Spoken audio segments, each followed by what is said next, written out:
Assalamualaikum warahmatullahi wabarakatuh. Salam sejahtera buat kita semua. Semoga kita semua dalam keadaan sehat jasmani dan rohani, tidak kekurangan satu apapun. Amin ya robbal alamin. Oke, Mimin akan melanjutkan cerita Liontin Giok Naganya. Bab 1086 sampai bab 1090. Ngomong-ngomong, sepertinya ada angin dingin yang suram bertiup. Huang Juemu menggigil, "Tuan Warden, maksudmu, bocah ini sekuat orang yang terkunci di bawah tanah?" Zhang Zuisi mengangguk. Sangat mungkin. Huang Juemu menelan ludah. Memiliki ekor naga di Shadow Island penjara sudah sangat merepotkan. Jika ada orang lain yang begitu kuat, itu akan memusingkan untuk memikirkannya. Di penjara ini, meskipun sebagian besar orang adalah penjahat ganas, kultivasi mereka paling banyak telah mencapai batas orang biasa, dan tidak ada prajurit tingkat kuning. Zhang Zushi dapat dianggap sebagai salah satu orang terkuat di grup ini, tetapi dia hanyalah orang biasa. Pria bernama Long Wei yang dikurung di bawah tanah adalah seseorang yang tidak berani diprovokasi oleh Zhang Trash dengan mudah. Memikirkan hal ini, Zhang Zushi menggosok pelipisnya. Di sisi lain, semua orang kembali ke sel satu demi satu. Lao Sanying memandang Ye Chong dengan puas. "Nak, kamu tampil baik hari ini dan menyelamatkan hidupku. Mulai hari ini dan seterusnya, kamu adalah laki-laki Lao Sanying. Mulai sekarang di penjara ini, aku akan melindungimu. Setidaknya tak satu pun dari tahanan ini berani memprovokasimu." Ye Chong tidak menganggap serius kata-kata Lao Sanying. Jika Lao Sanying benar-benar sekuat itu, dia tidak akan dibunuh hari ini. Apa yang dikatakan Lao Sanying terdengar tinggi, tetapi sebenarnya dia hanya ingin merekrut Ye Chong sebagai premannya. Pada saat ini, anak panah itu datang. "Bos, saya benar-benar minta maaf, saya yang harus disalahkan atas apa yang terjadi hari ini, kelalaian saya." Lao Sanying melihat ke arah panah dan mencibir, tetapi tidak tahu apakah dia mau untuk menyalahkan panah atau sampel apa. Arro tampak ketakutan dan mundur ke tempat tidurnya. Segera, berita bahwa Hua Xiong dan yang lainnya dipukuli di toilet menyebar. Saat ini, perubahan halus terjadi di seluruh struktur penjara. Awalnya, itu adalah pertarungan divisi antara area A dan B, tetapi sekarang, orang-orang di area B tampaknya menjadi jauh lebih jujur, dan ada sedikit perasaan tertekan oleh area A.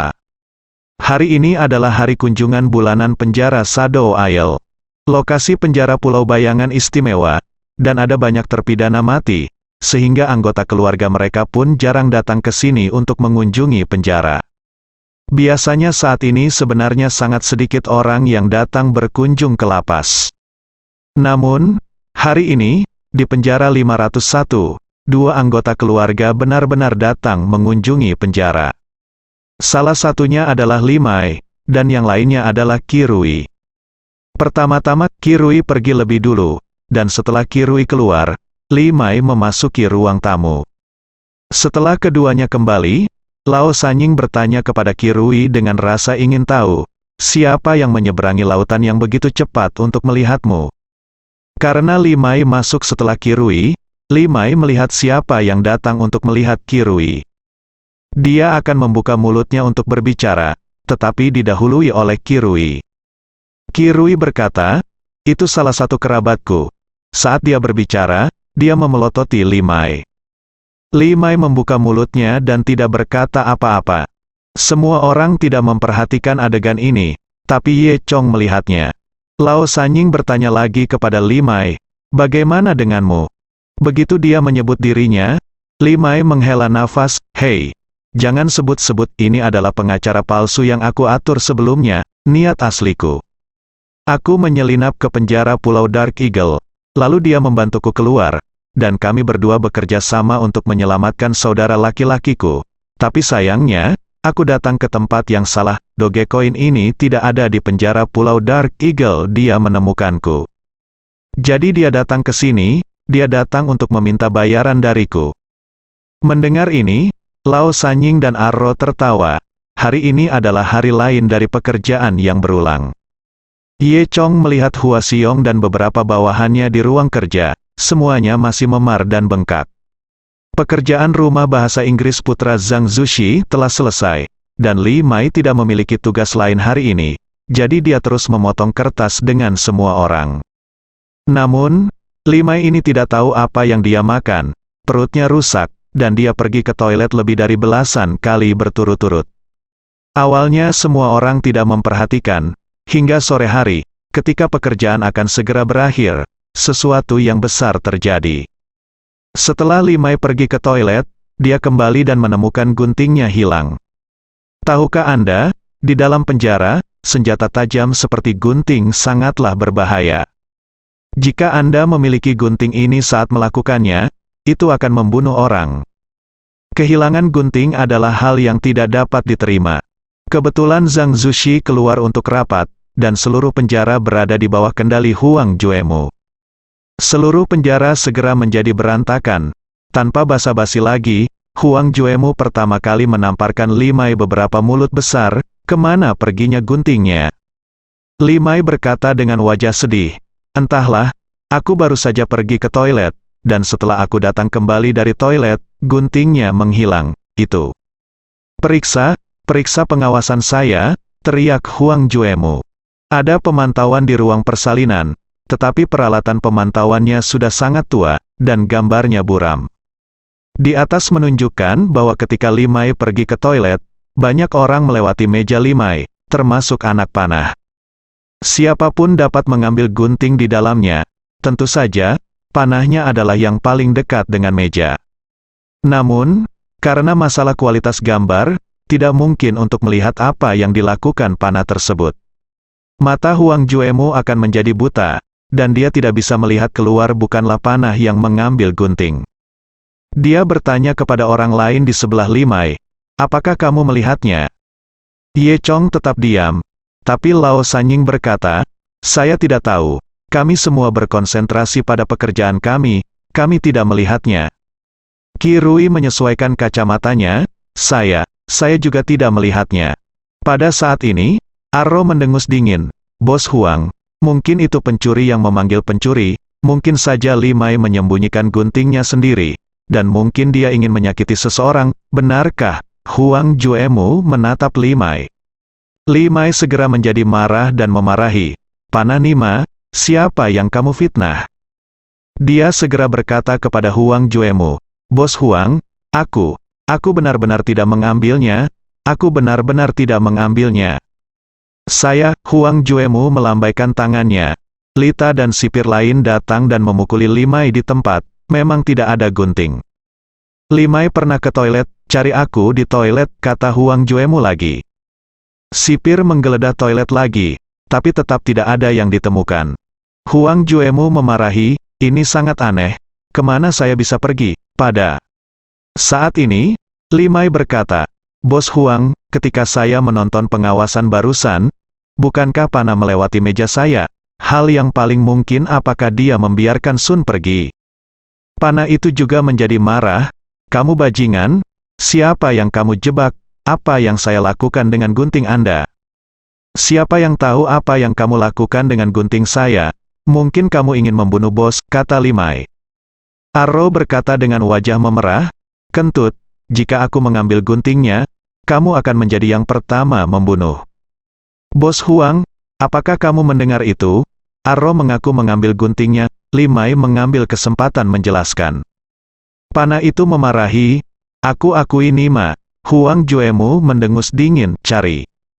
Setelah itu, Lita dan sipir memberikan anak panah lagi, tapi tetap tidak menemukan guntingnya. Kemudian, Lita bertanya kepada Huang Juemu, Bos Huang, apakah Anda ingin mencari yang lain? Dia berkata sambil menatap Ye Chong dengan niat jahat. Brengsek, kurasa itu salah satu dari kalian berdua, Li Mai dan Jian Jian. Apakah kamu mengakuinya? Tanya Huang Juemu. Tidak, Bos Huang, saya tidak mengambilnya, Bos Huang. Bahkan lebih tidak mungkin bagi saya untuk mengambil gunting saya sendiri. Keduanya dengan keras menyangkalnya. Huang Juemu mendengus dingin, bawakan aku dua orang ini ke kamar hitam kecil, dan aku akan menanyai mereka dengan hati-hati. Kamar hitam kecil adalah ruang kurungan di sini. Mendengar ini, keduanya ketakutan. Li Mai buru-buru berteriak, ini benar-benar bukan aku, Kakak Rui, kamu juga di sini. Siapa yang kamu bilang mengambil guntingku? Li Mai menatap Qi dan berkata. Ye Chong memandang Li Mai dengan aneh. Sejak kunjungan ke penjara hari itu, sikap Li Mai terhadap Qi hampir mengalami perubahan 180 derajat. Namun, pada saat kritis ini, Li Mai perlu mencari saksi untuk membuktikan bahwa dia tidak bersalah. Biasanya dia memanggil Qi Brother Rui. Ye Chong tidak terlalu memikirkannya. Huang Juemu memandang Qi. Apakah kamu melihatnya? Katakan padaku, apa yang terjadi? Qi hanya menundukkan kepalanya dan berbisik, Aku tidak tahu, aku tidak melihat apa-apa. Huang Juemu memarahi satu kalimat, lalu orang-orang mengambil panah dan Li Mai. Setelah itu, dia berteriak lagi, yang lain, kembali ke sel saya tidak makan malam hari ini. Kerumunan meratap untuk sementara waktu, setiap orang lapar selama sehari, dan sekarang tidak ada makan malam. Yang lebih dibenci adalah mereka tidak bisa melihat Zuzu mereka lagi. Setelah kembali ke sel, Lao Sanying sangat terkejut. Bagaimana gunting ini bisa hilang? Itu ada di meja kami, dan kami belum melihatnya. Aneh sekali, Qi berkata. Jika orang lain mengambil guntingnya. Kami memiliki begitu banyak mata, kita akan mengetahuinya. Kecuali Li Mai benar-benar mengambilnya sendiri, pencuri itu berteriak, hentikan pencuri itu. Lao Sanying mengangguk, berpikir bahwa analisis Qi masuk akal. Kacamata kecil, kamu benar, Li Mai bajingan itu, bagaimana aku bisa menghadapinya setelah melihatnya? Ye Chong tidak mengatakan sepatah kata pun, berpikir dalam-dalam. Ketika semua orang kembali ke sel, Huang Juemu dengan hati-hati menggeledah seluruh ruang persalinan, termasuk toilet, tetapi tidak menemukan gunting. Dengan amarah, Huang Juemu kembali menyiksa Li Mai dan Jian Jian. Kedua ibu yang akan dipukuli itu sudah tidak saling kenal lagi, dan tidak ada yang mengakuinya. Sepertinya mereka tidak melakukannya. Pada akhirnya, Huang Juemu tidak punya pilihan selain mengembalikan orang itu terlebih dahulu. Ketika Zhang Zushi kembali besok, dia akan mengurusnya sendiri. Namun, Huang Juemu menemukan Lao Sanying lebih dulu. Dia merasa bahwa orang yang mencuri gunting itu masih ada di posisinya. Elang tua, aku punya tugas untukmu. Malam ini, cari tahu siapa yang mencuri gunting itu. Setelah itu, Li Mai dan Arro dikirim kembali ke sel. Terlihat dari wajah memar dan bengkak di hidung mereka bahwa kedua orang ini sangat menderita di bawah tangan Huang Juemu. Namun kejahatan mereka belum berakhir. Setelah lulus ujian Huang Juemu, masih ada Lao Sanying. Karena guntingnya hilang, semua orang tidak punya makanan untuk dimakan, dan elang gunung tua itu sangat marah. Begitu keduanya kembali, Lao Sanying menghukum mereka untuk berdiri di dekat tembok. Dia bertanya dengan kejam, kalian berdua, siapa yang melakukannya? Keduanya menggelengkan kepala, tidak, mungkinkah aku yang melakukannya? Lao Sanying berteriak, sebaiknya kau katakan yang sebenarnya, pada saat ini, anak panah itu berkata, Bos, itu pasti Li Mai bajingan, begitu banyak dari kita berada di meja melihat dari samping. Jika orang lain mengambil gunting, apakah mereka tidak dapat ditemukan? Dan dia pergi ke toilet berkali-kali berturut-turut, mungkin guntingnya telah disiram ke toilet, jadi, Li Mai menjelaskannya ada masalah. Arro juga mengemukakan poin ini. Aku baik-baik saja, kamu berbicara omong kosong, kata Li Mai. Lao Sanying merasa bahwa apa yang dikatakan anak panah itu masuk akal. Lagi pula, mereka duduk di sana saat itu. Jika seseorang benar-benar mengambil guntingnya, tindakan seperti itu pasti akan ditemukan. Oleh karena itu, kemungkinan besar Li Mai mengambilnya sendiri. Lao Sanying menatap Li Mai dan berkata, katakan padaku, apakah kamu mengambilnya? Li Mai dengan cepat berkata, Bos, aku bersalah. Aku benar-benar tidak mengambilnya sendiri, kenapa aku harus mencuri guntingku sendiri? Anak panah itu mendengus satu, apa yang kamu lakukan? Hehe. Siapa yang tahu apa tujuanmu? Kamu mungkin mencoba menjebakku, atau kamu ingin melarikan diri dari penjara. Kamu kentut, Li Mai memarahi. Lao Sanying mendengus dan berkata, sudah kubilang, monster tua Huang baru saja memanggilku dan memberiku tugas. Dia mengira orang yang mencuri gunting itu ada di antara kalian berdua. Biar ku pastikan malam ini, untuk menyelidiki dengan jelas. Li Mai, jika kamu tidak mengakuinya lagi, itu salahku karena bersikap kasar. Li Mai ketakutan. Bos, aku benar-benar tidak mencurinya. Aku benar-benar tidak mencuri itu. Oke, kamu tidak akan mengakuinya, kan? Lao Sanying memarahi. Gantung dia. Oke, Arro sudah lama menunggu momen ini. Lihat aku. Panah itu robek dari spray Li Mai dan memutarnya menjadi seutas tali. Kemudian, dia pergi ke toilet. Di atas kloset hanya ada balok tempat tali bisa digantung. Li Mai tidak tahu harus berbuat apa padanya, dan wajahnya menjadi pucat karena ketakutan. Bos, tolong maafkan aku, ini benar-benar bukan urusanku. Arro tersenyum dingin. Dan berkata, kamu masih keras kepala sekarang, itu sepertinya aku tidak akan memberimu apapun. Sungguh menakjubkan, kamu benar-benar tidak tahu ketinggian langit dan kedalaman bumi. Kemudian, anak panah itu mencengkeram tangan Li Mai dengan paksa, mengikat Li Mai ke balok, dan spray mengikat erat pergelangan tangan Li Mai. Setelah Li Mai diikat, dia harus berjinjit untuk menyentuh tanah sedikit. Postur ini terlihat sangat menyakitkan. Li Mai berulang kali memohon belas kasihan. Bos, ini benar-benar tidak ada hubungannya denganku. Lao Sanying mendengus dingin, dan berkata, tetap keras kepala, ikat saja dirimu di sini dan lihat berapa lama kamu bisa keras kepala. Dia menatap Li Mai dengan tatapan sombong. Sialan, aku sudah lama tidak menyukaimu. Kamu tetap di sini dan jujur padaku, hahaha. Lao Sanying berkata lagi, kapan kamu mengetahuinya dan ingin mengatakan yang sebenarnya? Katakan saya, di mana gunting menyuruh Anda bersembunyi? Saya akan membiarkan Anda pergi. Bagaimana dengan itu? Jika Anda tidak memberitahu saya, tidur gantung saja seperti ini. Jangan, Li Mai berkata, itu.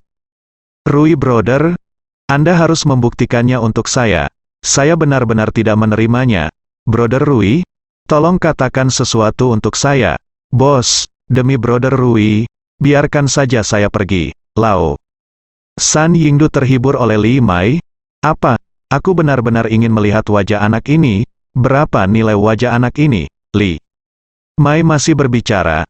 Tetapi pada saat ini, Kirui tiba-tiba pecah. Li Mai, kamu melakukannya sendiri, jangan seret aku ke dalamnya. Saat dia berkata, Kirui melepas kaos kakinya dan memasukkannya langsung ke mulut Li Mai.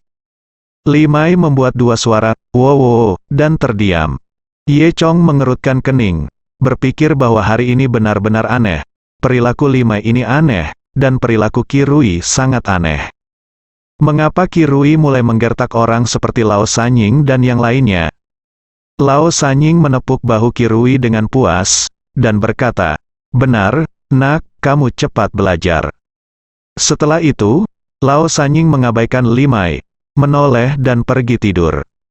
Arro berkata dengan sombong, nak, kenapa kamu tidak memikirkannya? Sial, sebaiknya kamu mengatakan yang sebenarnya. Saat dia berbicara, Arro meninju tulang rusuk Li Mai, membuat Li Mai mengerang. Cukup, biarkan dia memikirkannya, gantung dia untuk 1 malam, dan dia akan tahu betapa kuatnya itu, kata Lao Sanying. Panah berhenti, dan kemudian semua orang tertidur. Tidak ada yang perlu dikatakan sepanjang malam. Setelah malam hening, keesokan paginya, elang tua itu dibangunkan oleh dengkuran anak panah. Old Sanying memarahi, seperti apa babi itu? Kemudian dia berdiri dan pergi ke toilet. Ketika dia datang ke toilet, dia menemukan Li Mai tergantung di toilet tidak bergerak. Lao Sanying tersenyum dan berkata, kamu masih bisa tidur, kamu benar-benar punya hati. Setelah Lao Sanying berkata, dia menepuk Li Mai. Apa yang kamu pikirkan? Jika kamu memahaminya, segera akui, agar tidak menderita di sini, kata Lao Sanying lagi. Namun, Li Mai tetap tidak bergerak, seolah-olah dia tidak mendengar Lao Sanying berbicara. Elang gunung tua tertawa dengan marah, kamu bajingan, kamu bisa tidur nyenyak bahkan jika kamu bertahan, sungguh menakjubkan. Setelah selesai berbicara, Elang gunung tua itu menendang Limai. Limai ditendang oleh elang gunung tua, dan dia bergoyang di tali seperti ayunan, tetapi dia tetap tidak bergerak. Baru pada saat itulah Lao Sanying menyadari bahwa ada sesuatu yang salah. Dia dengan cepat meraih Limai, dan membalikkan Limai untuk melihatnya. Tidak masalah jika Anda melihatnya, itu hampir menakuti elang gunung tua dari jiwanya. Limai sudah mati, di mata kanannya, gunting kecil tertancap, dan darah di seluruh wajahnya mengering. Sepasang gunting ini sama persis dengan yang hilang kemarin. Lao Sanying ketakutan. Tetapi bagaimanapun juga, dia adalah orang yang telah melihat angin dan ombak, dan dia sangat stabil. Dia tidak segera mengatakan apa-apa, tetapi berlari dan menendang panah tidur itu. Panah tertidur lelap, "Ya, jangan sentuh aku menikahi seorang istri." Brengsek. Aku masih menikahi seorang istri dalam mimpiku, kamu sekarat, dan kamu masih menikahi seorang istri. Lao Sanying memarahi Dao, dan menamparkan panah itu lagi. Arro terbangun dari rasa sakit. "Bos, Cao, ada apa? Ada apa? Lihat, apa yang terjadi di sini, apakah kamu melakukannya?" Hampir berteriak, Lao Sanying dengan cepat menutupi mulut panah. "Apa namanya? Aku ingin mati." Pada saat ini, Ye Chong dan Qi juga dibangunkan oleh suara itu. Tempat tidur Qi menghadap ke toilet. Ketika dia membuka matanya, dia terkejut melihat wajah mati Limai. Ye Chong juga mengerutkan kening. Tanpa diduga, Limai meninggal dengan tenang dalam semalam. Karena tidak ada yang bisa dilakukan di Pulau Bayangan selama beberapa hari terakhir, Ye Chong bosan menonton hujan di luar jendela. Meskipun dia bisa begadang sepanjang waktu, tapi ini malam yang panjang, tidak ada lagi yang bisa dilakukan di sini. Jadi pada malam hari, dia tidur seperti orang normal. Oleh karena itu, dia tidak hanya melihat siapa yang membunuh Limai. Namun, hanya ada beberapa orang di penjara, Lao Sanying, Arro, dan Qi yang terlihat lemah dan paling tidak mungkin. Pembunuhnya tentu saja ada di antara sedikit orang ini. Dan Ye Chong sudah mengetahuinya dengan baik. Meskipun dia tertidur tadi malam, itu mungkin bukan orang biasa yang bisa membunuh seseorang dengan diam-diam di bawah hidungnya. Memikirkan hal ini, Ye Chong melirik Qi dan Qi menjadi pucat karena ketakutan. Lao Sanying dan Jian buru-buru mengecewakan Limai. Lalu, letakkan spray di tempat tidur. Segera setelah itu, Limai juga dipindahkan ke tempat tidur. Alasan mengapa mereka melakukan ini adalah untuk menghindari terjebak dalam api. Tahukah Anda, Limai diikat oleh mereka berdua, dan mereka juga bagian dari pembunuhan tidak langsung Limai. Tentu saja, Qi juga terlibat. Lao Sanying dan yang lainnya mengikat Limai, dan Qi memasukkan kaos kaki bau ke mulut Limai, membuat Limai tidak bisa berteriak. Jika seseorang membunuh Limai, mereka semua adalah kaki tangannya. Dari awal hingga akhir, hanya Ye Chong yang tidak melakukan apapun. "Kalian berdua, kalau begitu jangan bicara omong kosong." Lao Sanying menunjuk ke arah Ye Chong dan Qi. Cherry mengangguk dengan cepat, terlihat sangat ketakutan. Sebaliknya, Ye Chong tidak mengatakan apa-apa, hanya bersandar dengan santai di samping tempat tidur. Saat ini, orang-orang di penjara sudah bangun satu demi satu, dan akan lebih tidak normal lagi jika mereka tidak memanggil orang. Lao Sanying tidak peduli apa yang dipikirkan Ye Chong, jadi dia melihat panah itu. Panah mengerti, dan segera berteriak, "Tolong, orang mati di sini." Panah berteriak, dan seluruh penjara segera mendidih. "Cao, siapa yang sudah mati? Apakah itu Lao Sanying?" Suara itu terdengar seperti suara Huaxiong. "Nima, aku baru bangun, siapa yang membuatku takut? Apa yang Anda sebut orang mati? Ratusan juta orang meninggal di tempat tidur saya tadi malam. Apakah saya mengatakan sesuatu?" Setelah itu, saya melihat Lita memimpin seseorang, dan segera menerobos masuk. Lita membuka pintu, dan berkata keibuan, "Apa namanya? Apa-apaan ini? Saya pikir kalian semua sekelompok orang terkutuk." Sebelum Li Ta selesai berbicara, dia melihat Limai terbaring di tempat tidur. Adegan Kematian Limai mengerikan, satu matanya ditusuk gunting, dan dia mati mengenaskan. Lita berteriak, "Ah, Tuhan, aku takut untuk kematian." 5 menit kemudian, Huang Juemu dan Zhang Zushi keduanya datang. Wajah Zhang Zushi penuh amarah. "Saya hanya pergi 1 malam, dan hal sebesar itu terjadi." Huang Juemu tercengang saat melihat pemandangan ini. Apa yang paling dia khawatirkan terjadi, guntingnya. Yang hilang masih menikam orang itu sampai mati. Zhang Zuisi menyipitkan matanya, melihat gunting itu, dan bertanya kepada Huang Juemu, apa sebenarnya itu sedang terjadi. Huang Juemu kemudian memberitahu Zhang Zushi tentang melempar gunting kemarin. "Tuan Sipir, Anda baru saja kembali, dan saya belum punya waktu untuk melapor kepada Anda. Saya pikir tidak akan ada masalah," Huang Juemu berkata. Zhang Zushi mendengus dingin, "Apakah menurutmu tidak akan ada masalah, jadi apa yang terjadi sekarang?" Huang Juemu terdiam, menatap elang gunung tua dan bertanya, "Apa yang terjadi di sini?" Old Mountain Eagle berkata, "Seperti ini. Kami tidur nyenyak tadi malam. Tetapi ketika saya datang bersama pagi ini, ketika saya pergi ke kamar mandi, saya menemukan bahwa Limai telah terbunuh dan mati di tempat tidur. Saya bahkan tidak tahu siapa yang melakukannya, menakuti saya." Dia secara khusus menekankan bahwa Limai meninggal di tempat tidur, dan mengabaikan masalah yang mereka bicarakan tentang Limai tadi malam. Setelah mendengar ini, Huang Juemu tidak meragukan kata-kata Lao Sanying. "Sial, penjara hanya untukmu individu, ditunjuk sebagai salah satu dari kalian." Tapi Zhang Zushi merasa sedikit aneh. Dia menyipitkan matanya, berjalan ke tubuh Limai, dan melihatnya dengan hati-hati. Segera, dia menemukan anomali itu. Pertama-tama, spray di bawah Limai berkerut secara tidak wajar. Apalagi Limai juga bermasalah dengan tangannya. Dia meraih salah satu tangan Limai, dan terlihat jelas ada bekas cekikan di pergelangan tangan.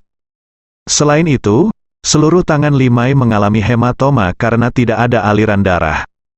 Zhang Tresh memegang tangan itu selama 1 menit penuh. Lao Sanying, Arrow Lantern, dan Kirui semuanya ketakutan, namun Zhang Zushi pada akhirnya tidak berbicara, hanya mendengus, lalu menurunkan tangan Limai. Setelah itu, Zhang Zuisi berjalan keluar dan berkata, "Isolasi mereka berempat, dan saya akan menginterogasi mereka nanti." 15 menit kemudian, Huang Juemu datang ke kantor Zhang Zuisi. Zhang Zushi sedang berdiri di jendela dengan tangan di belakang punggung, menyaksikan gerimis di luar jendela. Huang Juemu dengan hati-hati mendekati Zhang Zuisi, dan berkata, "Tuan Sipir, mereka berempat dikurung, siapa yang ingin Anda interogasi terlebih dahulu?" Zhang Zuisi tidak berbicara, masih dengan tangan di belakang. Setelah sekian lama, dia berkata dengan pelan, "Huang Juemu, apakah kamu tahu untuk apa aku pergi ke pertemuan?" "Sipir saya," Huang Juemu panik. Zhang Zushi berkata pada dirinya sendiri, "Tidak apa-apa sekarang, jangan bicara tentang penjara Feng Chai. Selama atasan tidak menghukum kita, semuanya akan baik-baik saja. Jika atasan menyalahkan kita, bukan hanya saya, tetapi Anda juga akan beruntung." Huang Juemu sangat ketakutan. Dengan gagap, dia dengan cepat bertanya, "Tuan Sipir, apa yang harus kita lakukan sekarang?" "Apa yang harus kita lakukan?" Zhang Zushi mendengus, "Kita harus segera menyelesaikan kasus ini. Mereka tidak dapat menemukan siapa pembunuhnya, dan mereka bahkan tidak mengakuinya," kata Huang Juemu. Zhang Zushi berkata dengan nada menghina, "Kamu benar-benar idiot. Jika kamu tidak bisa mengetahuinya, kamu akan menciptakan seorang pembunuh." Zhang Zushi terlalu malas untuk berkata kepada Huang Juemu, "Pergi dan bawakan aku elang gunung tua." Beberapa menit kemudian, Huang Juemu sudah membawa elang gunung tua itu. Ketika Lao Sanying melihat Zhang Zuisi, dia langsung menyapanya dengan senyuman, "Tuan Sipir, saya benar-benar tidak tahu apa yang terjadi." Zhang Zuisi tersenyum dan berkata, "Benarkah, pergelangan tangan ada apa dengan bekas cekikan? Ada apa dengan lipatan spray? Ada bekas di mulutnya, yang pasti diisi dengan kaos kaki? Apakah Anda perlu saya jelaskan? Zhang Tres jelas menebak yang terakhir. Malam apa yang terjadi? Lao Sanying menyingkirkan senyumnya dan berkata, Tuan Sipir, tebakanmu benar, tapi aku tidak membunuh Limai. Namun, aku butuh seseorang yang membunuh Limai sekarang, kata Zhang Zuisi. Lao Sanying tercengang, mengapa, Tuan Sipir? Anda ingin menjebak saya? Mengapa Anda tidak memberitahu Tuan Sipir bahwa saya tidak takut akan hal ini? Bahkan jika Anda menghukum saya di penjara, teman-teman saya di luar, dia akan membantu aku juga. Zhang Zuisi mencibir, kenapa, kamu ingin mengancamku? Lao Sanying menundukkan kepalanya dan berkata, jangan berani. Tapi yang dikatakan Lao Sanying adalah ancaman Qi Guoguo. Zhang Zuisi berkata, Lao Sanying, jangan khawatir. Aku tahu siapa pendukung di belakangmu dengan sangat baik, pendukung di belakang Sanying tua ini tentu saja adalah Dewa Perang Dewa. Hari ini saya tidak meminta pertanggungjawaban Anda, saya hanya datang untuk menemukan seorang pembunuh, kata Zhang Zushi. Lao Sanying bingung, pembunuh, ya, jelas, pembunuhnya ada di sel Anda. Selama Anda segera menemukan pembunuhnya, Anda bisa menjelaskan, dan saya bisa menjelaskan, mengerti, kata Zhang Zushi. Lao Sanying berpikir sejenak, lalu mengerti kata-kata Zhang Zushi, dan mengangguk. Bagus, kalau begitu, menurutmu siapa pembunuhnya? Lao Sanying menggaruk kepalanya, itu pasti Arro. Sebelumnya karena gunting, Arro dan Limai berselisih. Bahkan Arro mengatakan bahwa dia akan membunuh Limai. Jadi dia pasti melakukannya. Zhang Zushi tersenyum, saya pikir Anda akan mengatakan Ye Dingtian. Bukankah panah ini adik laki-laki Anda yang setia? Old Sanying tertawa, Ye Dingtian ini sama sekali tidak melakukan apa-apa kemarin. Jika didorong padanya, dia akan mati lagi, dan saya khawatir itu akan sulit pada saat itu. Jadi kamu mengkhianati adik laki-lakimu? Hehe, pintar, kata Zhang Zushi. Benar, dia pasti mencuri gunting dan membunuh Limai, Lao Sanying berkata dengan pasti. Zhang Zuisi bertanya, apakah itu benar? Lao Sanying mengangguk, benar. Zhang Zuisi berkata, tidak ada gunanya hanya jika Anda mengatakan itu benar. Bukankah ada dua orang lain di sel Anda? Apa? Zhang Zuisi mengacu pada Qi Rui dan Ye Chong, dan maksudnya jelas. Lao Sanying tidak memiliki masalah dalam membingkai panah, tetapi untuk menyelesaikan Ye Chong dan Qi Rui, mereka harus berbicara dengan satu suara. Setidaknya kesaksian mereka harus sama, agar sesuai dengan wajah. Oke, Sipir, serahkan ini padaku. Jangan khawatir, Lao Sanying terkekeh. Zhang Zuisi mengangguk, saya akan mengunci kalian bertiga selama 10 menit, sehingga Anda dapat mengingat apa yang terjadi. Zhang Zuisi melambai ke Huang Juemu. Huang Juemu segera mengeluarkan Lao Sanying, lalu mengunci Ye Chong, Qi Rui, dan Lao Sanying bersama. Ketiganya dikunci di sebuah ruangan hitam kecil, tapi tidak ada anak panah. Lao Sanying telah menyampaikan maksud Zhang Zushi kepada dua orang lainnya. Selama kita mengidentifikasi bersama bahwa panah itu membunuh Limai, masalah ini tidak ada hubungannya dengan kita, Lao Sanying berkata.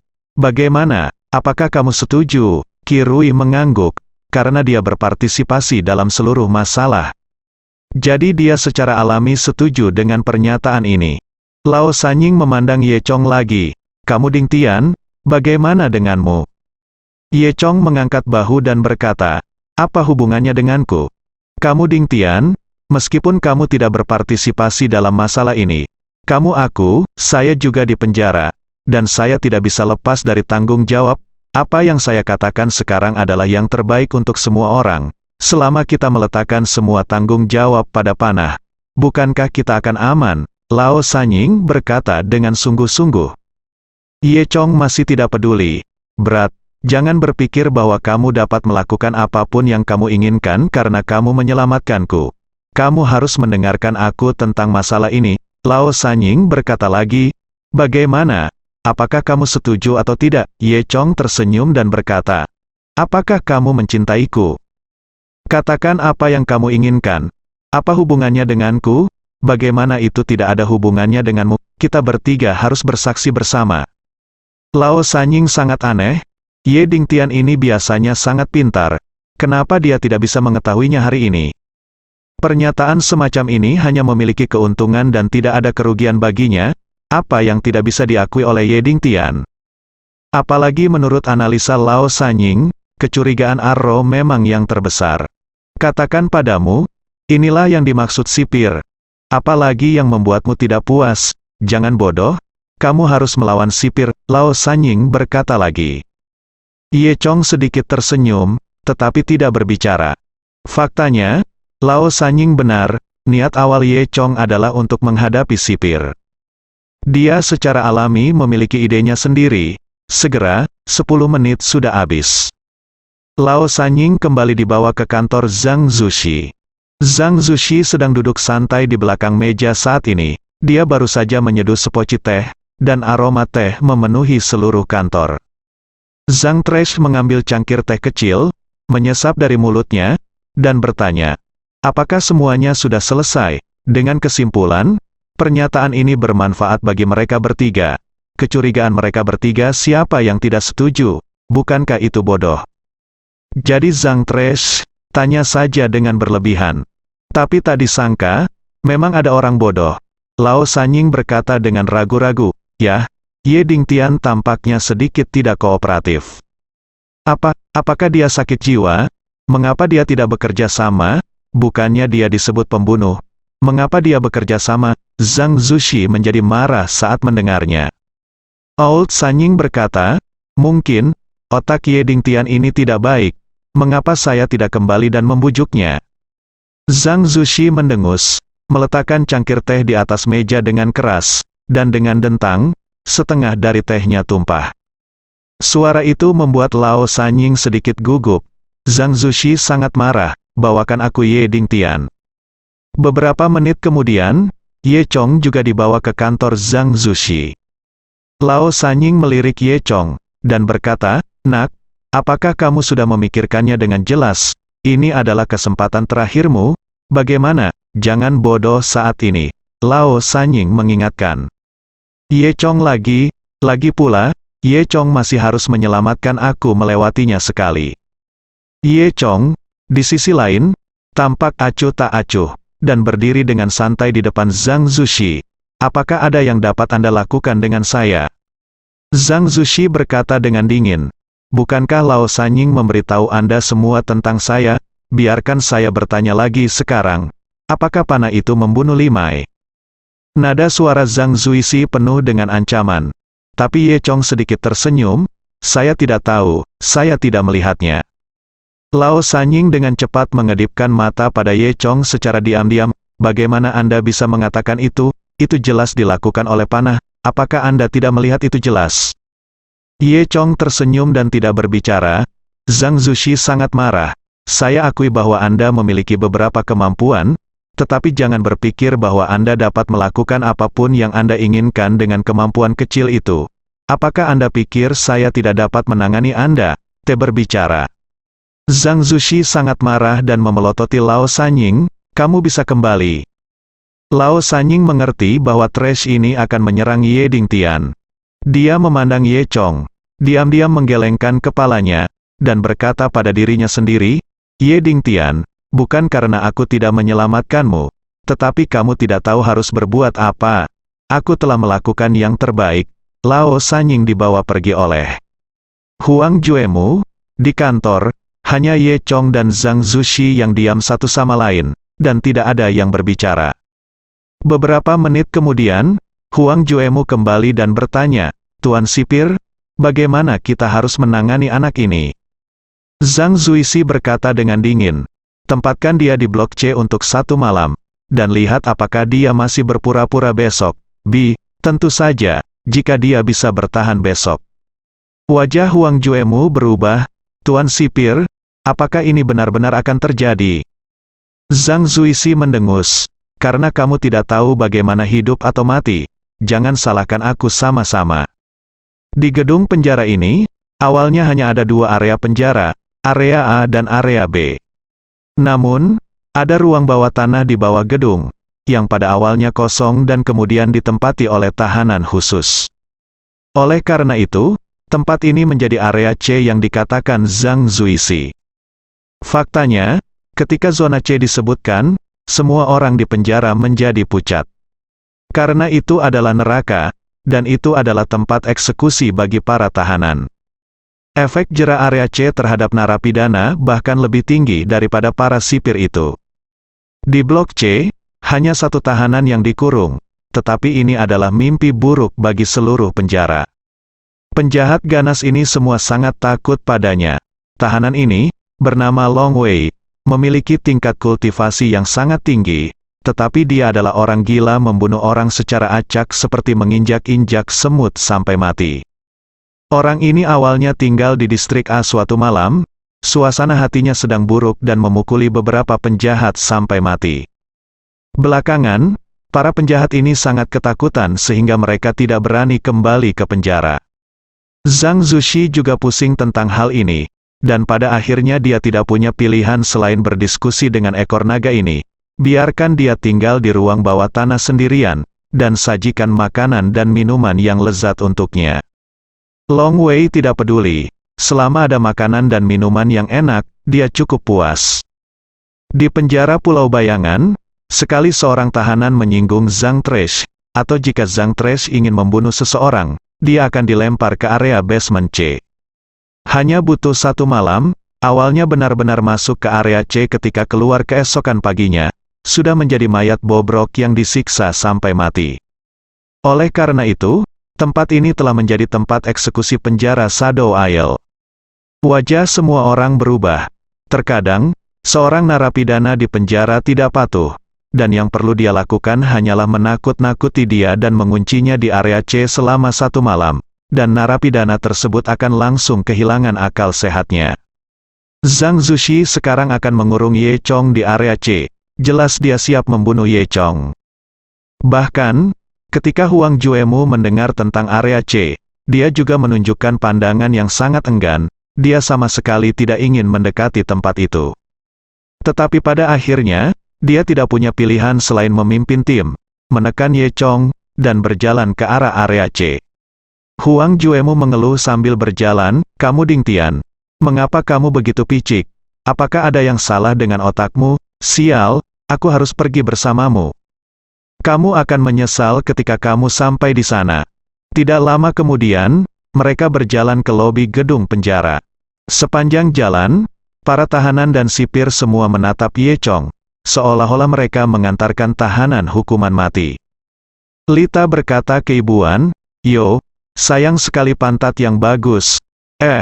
Maksudku sosok yang bagus. Di sisi kiri aula adalah area A, dan di sebelah kanan adalah tengah area B, dengan dinding di tengah. Di belakang dinding terdapat pintu kecil yang merupakan pintu masuk ke area C. Pintu kecil di ruang bawah tanah mungkin tidak terlihat besar, tetapi terbuat dari besi dan baja yang paling keras. 3 kunci besar ditambahkan padanya. Huang Juemu membuka kunci besar satu persatu, dan kedua penjaga itu mendorong pintu itu bersama-sama. Terdengar suara berderit dari pintu kecil itu. Ketika pintu kecil itu didorong terbuka, Ye Chong menyadari bahwa pintu kecil itu sangat tebal, hingga 50 cm. Dengan kehati-hatian seperti itu, sepertinya memang ada orang di ruang bawah tanah yang membuat mereka semua ketakutan. Setelah membuka pintu kecil, dia melihat tangga yang relatif curam dan terus melihat ke bawah. Di bawah tangga gelap gulita, dan aku tidak bisa melihat apapun dengan jelas. Huang Juemu dan 2 sipir mengawal Ye Chong. Di sini sangat sepi. Setiap langkah yang Anda ambil, Anda bisa mendengar suara langkah kaki. Dong-dong, jelas. Huang Juemu dan kedua sipir sangat enggan datang ke sini. Nyatanya, begitu dia masuk, Ye Chong merasakan embusan angin. Sepertinya banyak orang meninggal di sini. Bersambung.